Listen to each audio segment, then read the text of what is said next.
तर हिंदीबाबतचा जी आर रद्द झाला त्यामध्ये संपूर्ण महाराष्ट्राचा सहभाग असल्याचं पृथ्वीराज चव्हाण यांनी म्हटलंय। महाराष्ट्रात सहभाग जो आहे तो होता म्हणून हा जी आर जो आहे तो मागे घ्यावा लागला असं देखील पृथ्वीराज चव्हाण यांनी म्हटलंय। पण कोणी श्रेयासाठी मेळावा घेत असेल तर हरकत नाही असा टोला देखील पृथ्वीराज चव्हाण यांनी ठाकरे बंधूंना जो आहे तो लगावला।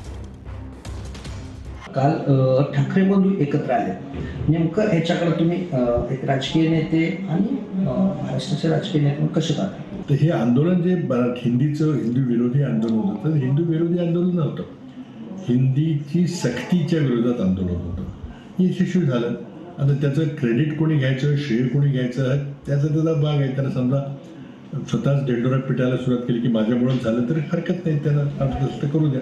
पण संबंध महाराष्ट्राच्या जनतेनं यामध्ये भाग घेतला होता आणि म्हणून मुख्यमंत्र्यांनी तो निर्णय फिरवला आणि कदाचित केंद्रीय नेतृत्वाला सांगितलं असेल की हे महाराष्ट्रात परवडणारं नाही आहे। निवडणूक झालं, निर्णय झाला, आता काही विषय नाही आहे।